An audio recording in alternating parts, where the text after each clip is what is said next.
नमस्कार दोस्तों, मैं हूं शिवम पांडे और आप सभी का स्वागत है आपके अपने चैनल ट्रिक पॉइंट में। दोस्तों, हम लोग इस वीडियो में मूल विधि का एक बहुत ही ज़्यादा महत्वपूर्ण टॉपिक महत्वपूर्ण न्यायिक निर्णय को डिटेल में और साथ ही साथ ट्रिक के माध्यम से पढ़ने वाले हैं। तो आप इस वीडियो को शुरू से अंत तक जरूर देखिएगा, जिससे आपको सभी महत्वपूर्ण न्यायिक निर्णय अच्छे से याद हो सकें। और हाँ, इसकी ट्रिक आपको कहीं भी नहीं मिलेगी। आप बस वीडियो को शुरू से अंत तक एक बार देख लीजिएगा, सभी चीज़ें आपको बहुत ही अच्छे से याद हो जाएंगी। तो देरी ना करते हुए चलिए इस वीडियो को शुरू करते हैं। सबसे पहले बात कर लेते हैं Kultej Singh versus circle inspector of police की, जो कि इस केस में कहा गया था कि किसी भी अपराधी को 24 घंटे के अंदर कोर्ट में पेश करना अनिवार्य है। एक चीज नोट कर लीजिएगा कि इसमें यात्रा का जो समय है वो शामिल नहीं होगा, यह बात कही गई थी। कैसे याद रखेंगे? यहाँ पर शब्द लिखा हुआ है कि किसी भी अपराधी को 24 घंटे के अंदर कोर्ट में पेश करना अनिवार्य है। तो ऐसा मानिए कि 24 घंटे होने वाले हैं लेकिन अपराधी कोर्ट तक नहीं पहुंचा है, तो जाहिर सी बात है कि पुलिस क्या करेगी? गाड़ी को तेज चलाएगी, है ना। गाड़ी को तेज चलाएगी जिससे कि 24 घंटे के अंदर अपराधी को पहुंचाया जा सके। तो तेज से हो जाएगा कुलतेज सिंह। तो याद रखिएगा कि कुलतेज सिंह बनाम सर्किल इंस्पेक्टर ऑफ पुलिस के केस में क्या कहा गया था कोर्ट द्वारा कि किसी भी अपराधी को 24 घंटे के अंदर कोर्ट में पेश करना अनिवार्य है, जबकि इसमें यात्रा का जो समय है वो शामिल नहीं होगा। फिर अगला है DS ग्रेवाल वर्सेस बिम्मी जोशी। इस केस में कोर्ट द्वारा कहा गया था कि महिला कर्मचारी को विषय जनित पत्र, प्रेम प्रकट करना, खूबसूरती आदि की प्रशंसा करना और अनचाही मदद प्रकट करना यौन शोषण के अंतर्गत आता है। और इसी केस में यह भी कहा गया था बलात्कार के केस में समझौता वैध नहीं है। तो कैसे याद रखेंगे? यहाँ पर क्या लिखा हुआ है? पहले वाले बात में लिखा हुआ है यौन शोषण के अंतर्गत आता है ये सभी बातें, और दूसरे में लिखा हुआ है कि बलात्कार के केस में समझौता वैध नहीं है। तो ऐसा मानिए कि यौन शोषण और बलात्कार जो है ये एक गिरा हुआ कार्य है ना। केवल गिरे हुए व्यक्ति ही ऐसा कर सकते हैं, तो गिरा हुआ कार्य है। गिरा फॉर ग्रेवाल यानी DS ग्रेवाल। तो आप ऐसे याद रखिएगा कि DS ग्रेवाल बनाम बिम्मी जोशी केस में क्या कहा गया था कि महिला कर्मचारी को विषय जनित पत्र, प्रेम प्रकट करना, खूबसूरती आदि की प्रशंसा करना और अनचाही मदद प्रकट करना यौन शोषण के अंतर्गत आता है। और दूसरी बात यह भी कही गई थी कि बलात्कार के केस में समझौता जो है वो वैध नहीं है। याद रहेगा ना? आगे बढ़ते हैं। इसके बाद अगला है आसिफा खातून बनाम रुबीना केस। यह केस जो है यह घरेलू हिंसा से संबंधित है। घरेलू हिंसा मतलब घर में महिला को प्रताड़ित करना और मारपीट करना, ये सब घरेलू हिंसा के अंतर्गत आता है।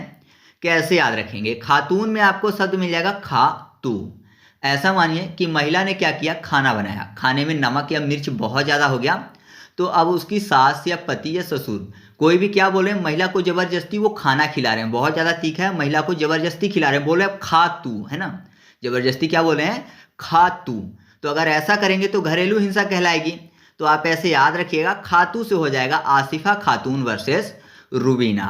तो यह किससे संबंधित है? घरेलू हिंसा से संबंधित है। फिर अगला है साहिबानो वर्सेस मोहम्मद अहमद केस। यह केस जो है तलाक के बाद भरण पोषण से संबंधित है। यह काफ़ी ज़्यादा फेमस केस था, इसको याद रखना बहुत ज़रूरी है। तो यहाँ पर देखिए साहबानो में आपको शब्द मिल जाएगा शाह बनो। शाह मतलब होता है राजा महाराजा यानी शासक बनो। और आपको पता है शासक क्या करता है? अपने प्रजा का भरण पोषण करता है। तो आप ऐसे याद रखिएगा कि शाह बनो यानी राजा बनो और फिर क्या करो? प्रजा का भरण पोषण करो। तो साहबानो बनाम मोहम्मद अहमद के केस में क्या कहा गया था कि तलाक के बाद भरण पोषण का कार्य करना पड़ेगा पुरुष को। ठीक है। फिर अगला है पुरुषोत्तम बनाम भारत संघ केस। तो यह जो केस है इसमें अनुच्छेद 20(2) के तहत किसी अपराध के लिए एक व्यक्ति को एक बार से अधिक अभियोजित व दंडित नहीं किया जा सकता है, यह कहा गया था। कैसे याद रखेंगे? पुरुषोत्तम में आपको शब्द मिल जाएगा पुरुष उत्तम। ऐसा मानिए कि कोई भी व्यक्ति जो है अगर उसको किसी भी अपराध के लिए एक बार सजा मिल गई है, है ना, सजा मिल गई है, उसकी पिटाई हो गई है, जेल में रहा है, तो जाहिर सी बात है वो सुधर कर वापस आएगा। मतलब कि एक केस के लिए उसको एक बार सजा मिली है, तो जब वापस आएगा तो वो पुरुषों में उत्तम बनकर आएगा, है ना, सुधर कर आएगा तो पुरुषों में उत्तम बन के आएगा। दोबारा उसको सजा देने की जरूरत या दंडित करने की जरूरत नहीं है। तो पुरुषों में उत्तम बन के आया, सुधर कर आया। तो आप ऐसे याद रखिएगा कि पुरुषोत्तम बनाम भारत संघ के केस में क्या कहा गया था। अनुच्छेद 20(2) के तहत किसी अपराध के लिए एक व्यक्ति को एक बार से अधिक अभियोजित व दंडित नहीं किया जा सकता है। इसके बाद अगला है शांति बनाम हरियाणा केस। इस केस में दहेज मृत्यु से संबंधित बात कही गई थी। तो कोर्ट ने यह कहा था कि अगर किसी महिला का जलने व अन्य किसी क्षति से मृत्यु होती है और जबकि उसकी विवाह की जो अवधि है वो 7 वर्ष से कम है, मतलब विवाह हुए 7 वर्ष अभी नहीं हुआ है, 7 वर्ष से ज़्यादा नहीं हुआ है, और महिला को जलाकर या किसी अन्य प्रकार की क्षति पहुंचाकर मारा गया है, तो दहेज मृत्यु के अंतर्गत उसको शामिल किया जाएगा। यहाँ पर महत्वपूर्ण बात क्या है कि 7 वर्ष से पहले अगर मृत्यु होती है महिला की जलाकर या किसी अन्य प्रकार की क्षति पहुंचाकर, तो 7 से ये केस याद हो जाएगा। कैसे? शांति शब्द लिखा हुआ है, शांति, तो 7 शब्द शांति में मिल जाएगा आपको, तो 7 वर्ष। तो आप ऐसे याद रखिएगा कि शांति वर्सेस हरियाणा केस में क्या कहा गया था कि दहेज मृत्यु कब मानी जाएगी, जब महिला को जलाकर या अन्य किसी प्रकार से क्षति पहुंचाकर मारा जाएगा और विवाह की जो अवधि है वो 7 वर्ष से कम होगी। नेक्स्ट है मेजर सिंह बनाम पंजाब राज्य केस, जिसमें कोर्ट द्वारा कहा गया कि स्त्री में हर उम्र की स्त्री विकृत चित्त या मत्त स्त्री आती है। तो आपको पता है घर की मेजर कौन होती हैं? स्त्रियां होती हैं, क्योंकि घर में उनका हुक्म चलता है, तो घर की मेजर स्त्री होती है। तो आप ऐसे याद रखिएगा कि मेजर सिंह बनाम पंजाब राज्य के केस में क्या कहा गया था कोर्ट द्वारा कि स्त्री में हर उम्र की स्त्री विकृत चित्त या मत्त स्त्री आती है। फिर अगला है हुसनारा खातून बनाम बिहार राज्य केस, जिसमें त्वरित न्याय का अधिकार एक मूल अधिकार है, यह कोर्ट द्वारा कहा गया था। तो आर्टिकल 21 में स्पष्ट व्यापकता व सामग्री में निहित किया गया है कि त्वरित न्याय का अधिकार एक मूल अधिकार है। कैसे याद रखेंगे? यहाँ पर क्या लिखा हुआ? हुसनारा खातून, हुसनारा में आपको हंसना शब्द मिल जाएगा और खातून में खत। ऐसा मानिए कि सामने वाला हंस रहा है, क्यों हंस रहा है? क्योंकि खत लिखते उसको तुरंत न्याय मिल गया। त्वरित न्याय मतलब तुरंत न्याय, तो खत लिखते ही तुरंत न्याय मिल गया, तो सामने वाला हंस रहा है, जाहिर सी बात है हंसेगा। तो आप ऐसे याद रखिएगा कि तुरंत न्याय मिल गया खत लिखते ही। तो हुसनारा खातून बनाम बिहार राज्य के केस में क्या कहा गया कि त्वरित न्याय का अधिकार एक मूल अधिकार है। हालांकि भारत की न्याय की व्यवस्था इतनी ढीली है कि यहाँ पर तो कई बार ऐसा होता है कि लोग मर जाते हैं तब उनके केस का निर्णय होता है ना। त्वरित न्याय तो बहुत बड़ी बात है, यहाँ 30 साल 40 साल चलता रहता है केस, लोग मर जाते हैं तब उनके साथ न्याय होता है। ठीक है। नेक्स्ट है खात्री बनाम बिहार राज्य केस। यह केस भागलपुर अंधाकांड से संबंधित है, जिसमें पुलिस द्वारा एक अपराधी के एक कैदी के आंख में तेजाब डालकर उसको अंधा कर दिया गया था। तो इस केस में कोर्ट ने यह कहा था कि निःशुल्क कानूनी सहायता का मौलिक अधिकार प्राप्त है, यानी निःशुल्क विधिक सहायता प्राप्त करना हर व्यक्ति का एक मौलिक अधिकार है। कैसे याद रखेंगे? यहाँ पर देखिए क्या लिखा हुआ है, कानूनी सहायता। ऐसा मानिए कि लोग कानूनी सहायता क्यों मांग रहे हैं? जब उनको खतरा लग रहा है ना। मान लीजिए किसी को मारने को धमकी मिली है, तो जाहिर सी बात है कानूनी सहायता मांग रहे हैं। क्यों?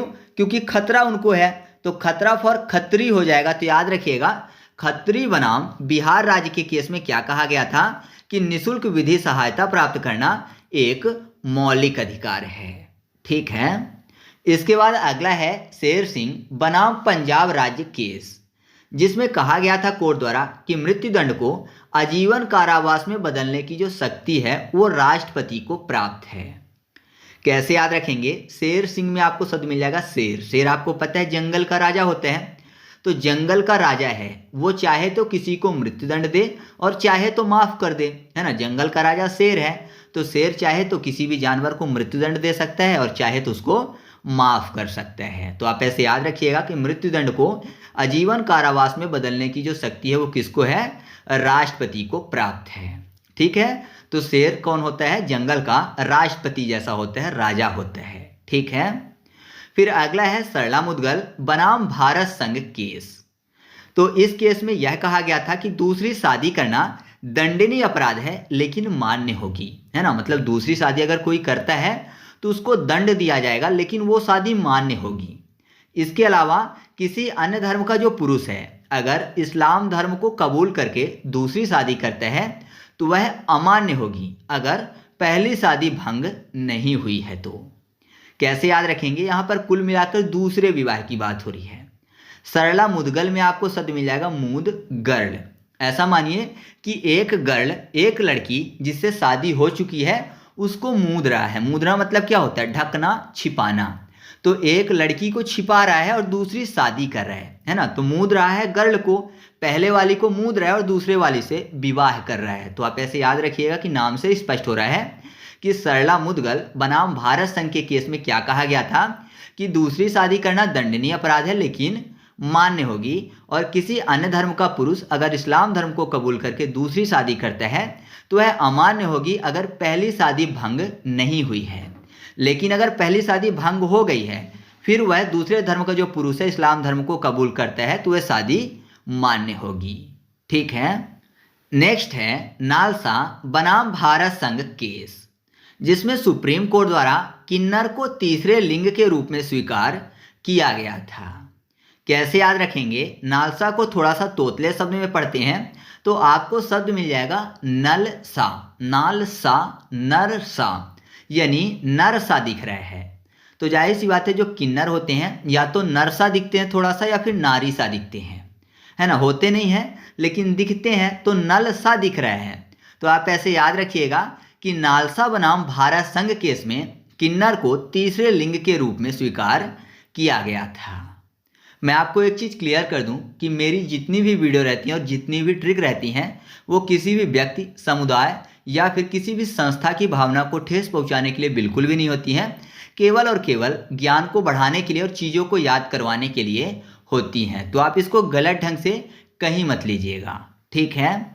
नेक्स्ट है लिली थॉमस बनाम भारत संघ केस, जिसमें सुप्रीम कोर्ट द्वारा यह कहा गया कि एमपी, एमएलए, एमएलसी या अन्य सदस्य किसी अपराध के दोषी हैं और उनको 2 वर्ष से अधिक का कारावास हो तो सदस्य की तत्काल सदस्यता समाप्त हो जाएगी। मतलब 2 वर्ष से कम है तब सदस्य की सदस्यता समाप्त नहीं होगी, लेकिन 2 वर्ष से अधिक की कारावास हुई है तो सदस्य की तत्काल सदस्यता समाप्त हो जाएगी।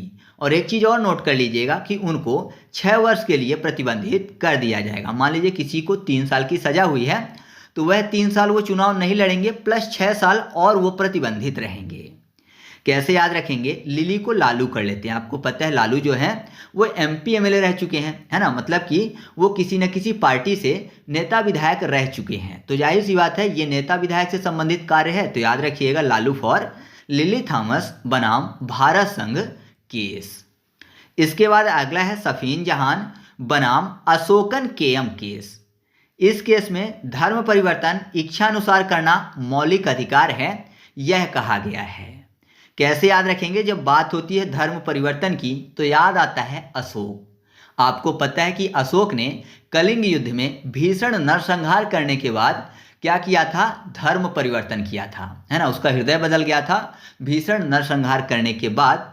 तो उसने क्या किया था, धर्म परिवर्तन किया था। किसने, अशोक ने। Ashok for Ashokan KM. तो याद रखिएगा सफीन जहान बनाम अशोकन केएम केस जो है ये किससे संबंधित है, तो यह संबंध रखता है कि धर्म परिवर्तन इच्छानुसार करना मौलिक अधिकार है। नेक्स्ट है श्रेया सिंघल बनाम भारत संघ केस। इस केस में सुप्रीम कोर्ट द्वारा यह कहा गया कि अनुच्छेद 19(1)(a) के तहत इंटरनेट से अभिव्यक्ति सहित चाहे किसी भी माध्यम से अभिव्यक्ति की जाए लागू होता है। तो यहाँ पर बात किसकी हो रही है, इंटरनेट से अभिव्यक्ति की। तो इंटरनेट से कोई भी चीज़ की अभिव्यक्ति करनी है, कोई भी बात बोलनी है तो जाहिर सी बात है कि इंटरनेट का सिग्नल होना चाहिए। अच्छा सिग्नल होगा तभी तो आप बात की अभिव्यक्ति कर पाएंगे। तो आप ऐसे याद रखिएगा कि इंटरनेट से अभिव्यक्ति करना है तो सिग्नल अच्छा होना चाहिए। सिग्नल फॉर सिंघल यानी श्रेया सिंघल, या फिर अभिव्यक्ति करना मतलब शेयर करना, शेयर से हो जाएगा श्रेया। तो श्रेया सिंघल बनाम भारत संघ के केस में क्या कहा गया कि अनुच्छेद 19(1)(a) के तहत इंटरनेट से अभिव्यक्ति सहित चाहे किसी भी माध्यम से अभिव्यक्ति की जाए लागू होता है। ठीक है। नेक्स्ट है रेंग बनाम गोविंदा केस। इसमें सुप्रीम कोर्ट ने आपराधिक मानववध या हत्या में अंतर स्पष्ट किया है। कैसे याद रखेंगे, रेंग को कर लेते हैं रेत, यानी ऐसा माने किसी का गला रेत दिया गया है, तो गला रेत दिया गया मतलब मार दिया गया है जान से, तो उसको वध माना जाएगा, ये हत्या। यह सुप्रीम कोर्ट ने रेंग बनाम गोविंदा केस में क्लियर किया है कि मानववध क्या होता है या फिर हत्या क्या होता है, दोनों में अंतर स्पष्ट किया है। तो आपको ऐसे याद रहेगा कि सुप्रीम कोर्ट ने आपराधिक मानववध या हत्या में अंतर स्पष्ट किया है किस केस के अंतर्गत, रेंग बनाम गोविंदा केस के अंतर्गत। ठीक है। नेक्स्ट है इमैनुअल बनाम केरल राज्य केस। इस केस में कोर्ट द्वारा यह कहा गया कि राष्ट्रगान गाने के लिए किसी भी व्यक्ति को बाध्य नहीं किया जा सकता है। तो कैसे याद रखेंगे, इमैनुअल में आपको शब्द मिल जाएगा ई मैन, यानी ई मन पर डिपेंड करता है कि कौन राष्ट्रगान गाएगा और कौन राष्ट्रगान नहीं गाएगा, है ना। तो ये मन पर डिपेंड करता है, किसी को बाध्य नहीं किया जा सकता है। तो आप ऐसे याद रखिएगा कि इमैनुअल बनाम केरल राज्य केस में क्या कहा गया था कि राष्ट्रगान गाने के लिए किसी भी व्यक्ति को बाध्य नहीं किया जा सकता है, अगर उसका मन है तो गाएगा और मन नहीं है तो नहीं गाएगा। ठीक है। फिर अगला है नवीन जिंदल बनाम भारत संघ केस। इस केस में कोर्ट द्वारा यह कहा गया कि अनुच्छेद 19(1)(a) के तहत झंडा फहराना हर व्यक्ति का मौलिक अधिकार है। तो कैसे याद रखेंगे, नवीन जिंदल में आपको शब्द मिल जाएगा विन जिंदा। ऐसा मानिए कि विन करके आए हैं जिंदा लौट के फौजी, है ना। किसी भी देश के फौजी हैं, दो देशों के बीच में युद्ध हो रहा था मान लीजिए, या फिर दो राज्यों के बीच में युद्ध हो रहा था राजा के समय में, तो जिधर के सेना जो है विन करके आएंगे तो क्या करते हैं, झंडा फहराते हैं। तो आप ऐसे याद रखिएगा कि नवीन जिंदल बनाम भारत संघ के केस में अनुच्छेद 19(1)(a) के तहत कोर्ट द्वारा यह कहा गया कि झंडा फहराना हर व्यक्ति का मौलिक अधिकार है। ठीक है, आगे बढ़ते हैं। नेक्स्ट है सॉकल पेपर्स लिमिटेड बनाम भारत संघ केस। इस केस में सुप्रीम कोर्ट द्वारा यह कहा गया कि अनुच्छेद 19(1)(a) के तहत विचार एवं अभिव्यक्ति की आज़ादी में प्रेस की स्वतंत्रता अंतर्निहित है। कैसे याद रखेंगे, यहाँ पर देखिए सॉकल पेपर्स की बात हो रही है। आपको पता है जो न्यूज़पेपर होते हैं वो कहाँ छपते हैं, प्रेस में छपते हैं। तो सुबह सुबह क्या करते हैं, साइकिल में पेपर्स बांटते हैं ना, जो पेपर्स बेचने वाले होते हैं उनकी बात हो रही है। तो साइकिल में ले जाके पेपर बांटते हैं, कौन से पेपर, जो प्रेस में छपते हैं। तो प्रेस से हो जाएगा प्रेस की स्वतंत्रता अंतर्निहित है। तो याद रखिएगा कि सॉकल पेपर लिमिटेड और भारत संघ के केस में सुप्रीम कोर्ट द्वारा क्या कहा गया था कि अनुच्छेद 19(1)(a) के तहत विचार एवं अभिव्यक्ति की आज़ादी में प्रेस की जो स्वतंत्रता है वह अंतर्निहित है। ठीक है। इसके बाद अगला है आशुतोष लहिड़ी बनाम पश्चिम बंगाल राज्य। इस केस में कोर्ट द्वारा यह कहा गया कि बकरा ईद पर गाय नहीं काट सकते हैं, इस पर राज्य रोक लगा सकता है। तो कैसे याद रखेंगे, यहाँ पर देखिए गाय काटने की बात हो रही है, तो अगर गाय काटेंगे तो जाहिर सी बात है लहू निकलेगा, है ना, और ऐसा नहीं करना चाहिए, तो लहू से लहीड़ी हो जाएगा। तो आप ऐसे याद रखिएगा कि आशुतोष लहिड़ी बनाम पश्चिम बंगाल राज्य के केस में क्या कहा गया था कि बकरा ईद पर गाय नहीं काट सकते हैं, इस पर राज्य रोक लगा सकता है। फिर अगला है भंवारू खान बनाम भारत संघ केस। इस केस में सुप्रीम कोर्ट द्वारा यह कहा गया कि वोटर लिस्ट में नाम आ जाना भारत का नागरिक होना नहीं है, यानी किसी का अगर वोटर लिस्ट में नाम आ जाता है तो यह नहीं है कि वो भारत का नागरिक हो गया है। कैसे याद रखेंगे, भंवारू में आपको शब्द मिल जाएगा भंवर, और भंवर कहाँ रहती है, पानी में, है ना। जैसे कि बरमूडा ट्रायंगल है तो एक भंवर होता है, तो जाहिर सी बात है भंवर जो है पानी में बनती है। पानी मतलब वाटर, वाटर से हो जाएगा वोटर। तो याद रखिएगा कि वोटर लिस्ट में नाम आ जाना भारत का नागरिक होना नहीं है, यह भंवारू खान बनाम भारत संघ केस में कहा गया था। फिर अगला है चमेली सिंह बनाम उत्तर प्रदेश राज्य केस, और इस केस में कोर्ट द्वारा यह कहा गया कि अनुच्छेद 21(a) के तहत घर मकान यानी आश्रय पाना हमारा मौलिक अधिकार है। अब देखिए चमेली को इंग्लिश में लिखें तो क्या लिखेंगे, CHAME और LI।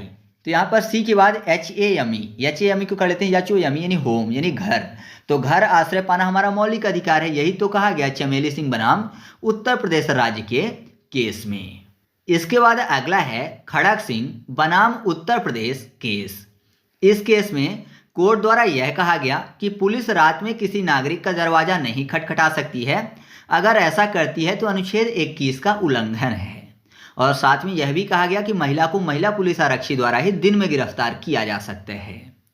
कैसे याद रखेंगे, यहाँ पर क्या बात हो रही है कि पुलिस रात में किसी नागरिक का दरवाजा नहीं खटखटा सकती है। और खड़क सिंह लिखा हुआ है, खड़क मतलब खड़खड़ाना, या फिर खड़क सिंह से संबंधित आपने एक लाइन सुनी होगी, खड़क सिंह के खड़कने से खड़कती हैं खिड़कियां, खिड़कियों के खड़कने से खड़कता है खड़क सिंह।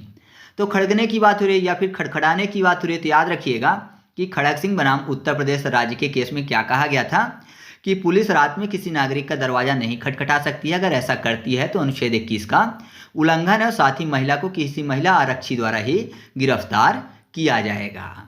इसके बाद अगला है इपरू बनाम आंध्र प्रदेश राज्य। इस केस में कोर्ट द्वारा यह कहा गया कि राष्ट्रपति यदि किसी व्यक्ति को क्षमा करते हैं तो इसकी जांच की जा सकती है कि कहीं किसी दबाव में आकर तो फैसला नहीं किया गया है। साथ ही दूसरी बात यह भी कही गई इस केस में कि उच्च जाति की महिला किसी पिछड़ी जाति के पुरुष से अगर विवाह करती है तो महिला आरक्षण की अधिकारी नहीं होगी। ठीक है, तो इपरू में आपको शब्द मिल जाएगा ई पैरों, यानी पैरों में पढ़ने की बात हुई तो जाहिर सी बात है क्षमा मांगने के लिए क्या करते हैं, पैरों में पढ़ते हैं, है ना, पैरों में गिरकर क्षमा मांगी जाती है। तो आप ऐसे याद रखिएगा कि इपरू बनाम आंध्र प्रदेश केस में क्या कहा गया कि राष्ट्रपति यदि किसी व्यक्ति को क्षमा करते हैं तो इसकी जांच की जा सकती है कि कहीं किसी दबाव में आकर तो फैसला नहीं किया गया है।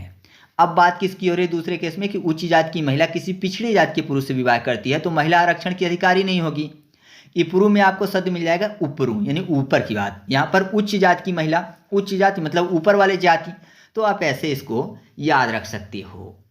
फिर अगला है मेनका गांधी बनाम भारत संघ केस। इस केस में सुप्रीम कोर्ट द्वारा यह कहा गया था कि अनुच्छेद 21 के अनुसार विदेश घूमना हर व्यक्ति का मौलिक अधिकार है। कैसे याद रखेंगे, यहाँ पर देखिए मेनका में आपको शब्द मिल जाएगा मनी का। अगर कोई विदेश घूमता है तो मनी का उपयोग ज़्यादा होगा, मनी ज़्यादा खर्च होगी तो मनी ज़्यादा लगेगी अगर कोई विदेश घूमता है। तो आप ऐसे याद रखिएगा कि मेनका गांधी बनाम भारत संघ केस में यह कहा गया था सुप्रीम कोर्ट द्वारा कि अनुच्छेद 21 के अनुसार विदेश घूमना हर व्यक्ति का मौलिक अधिकार है। फिर अगला है MC मेहता बनाम तमिलनाडु केस। इस केस में कोर्ट द्वारा यह कहा गया था कि 14 वर्ष से कम उम्र के बच्चों को कारखानों, खानों व अन्य संकट युक्त कार्यों में उनकी नियुक्ति नहीं की जा सकती है। अब देखिए 14 वर्ष से छोटे बच्चे हैं, जाहिर सी बात है छोटे बच्चे हैं तो उनको ममता की ज़रूरत है, कार्य करने की ज़रूरत नहीं है। ममता से मेहता हो जाएगा, माँ की ममता की ज़रूरत है, ममता से मेहता यानी MC मेहता। तो आप ऐसे याद रखिएगा कि MC मेहता बनाम तमिलनाडु केस में क्या कहा गया था कि 14 वर्ष से कम उम्र के बच्चों को कारखानों, खानों व अन्य संकट युक्त कार्यों में उनकी नियुक्ति नहीं की जा सकती है। ठीक है, आगे बढ़ते हैं। इसके बाद अगला है देवेंद्र कुमार बनाम पंजाब केस। इस केस में कोर्ट द्वारा यह कहा गया कि अभियुक्त की गिरफ्तारी के बाद पुलिस अभिरक्षा 15 दिन से अधिक की नहीं हो सकेगी। यदि आवश्यक हुआ तो अभियुक्त को न्यायिक अभिरक्षा यानी जुडिशियल कस्टडी में रखा जाएगा। तो ऐसा माने कि यहाँ पर क्या लिखा हुआ है कि अभियुक्त की गिरफ्तारी के बाद पुलिस अभिरक्षा 15 दिन से अधिक नहीं होगी। मतलब जो पुलिस है वो 15 दिन से अधिक बंद करके नहीं रख सकती है, 15 दिन से अधिक बंद नहीं कर सकती। बंद फॉर देवेंद्र, देवेंद्र। तो आप ऐसे याद रखिएगा देवेंद्र कुमार बनाम पंजाब केस में क्या कहा गया था कि अभियुक्त की गिरफ्तारी के बाद पुलिस अभिरक्षा 15 दिन से अधिक की नहीं हो सकेगी। यदि आवश्यक हुआ तो अभियुक्त को न्यायिक अभिरक्षा यानी जुडिशियल कस्टडी में रखा जाएगा। ठीक है, इसके बाद अगला है ज्ञान कौर बनाम भारत संघ केस। इस केस में सुप्रीम कोर्ट द्वारा यह कहा गया कि जीने का अधिकार अनुच्छेद 21 के तहत एक मौलिक अधिकार है। तो यहाँ पर देखिए जीने की बात हो रही है, ज्ञान कौर में आपको जान शब्द मिल जाएगा। तो जान से मारना या फिर किसी को जीने ना देना, दोनों में एक ही बात हो गई, जान जीना, है ना, एक ही बात लिखा हुआ है ना, जान बचाना या जीने देना। तो ज्ञान कौर बनाम भारत संघ केस में क्या कहा गया कि जीने का अधिकार अनुच्छेद 21 के तहत एक मौलिक अधिकार है। ठीक है, इसके बाद अगला है शकीला अब्दुल गफ्फार बनाम बसंत रघुनाथ ठोकने केस। इस केस में कोर्ट द्वारा यह कहा गया कि पुलिस द्वारा की जाने वाली प्रताड़ना अनुच्छेद 21 का उल्लंघन है। अब देखिए यहाँ पर देखिए क्या लिखा हुआ है, शकीला में कीला और ठोकने में ठोकना। तो कीला ठोका जा रहा है, तो जाहिर सी बात है आपको पता है पहले के टाइम पे राजा महाराजा के समय अगर कोई जासूस पकड़ा जाता था तो उसको कैसे प्रताड़ित करते थे, कीला ठोंकते थे। या अभी भी कोई दुश्मन देश में चला जाए फौजी तो उसको बहुत प्रताड़ित करते हैं, हाथ पैर में कीला ठोंकेंगे, ये वो, है ना, बहुत सारी चीज़ें उससे जानने के लिए।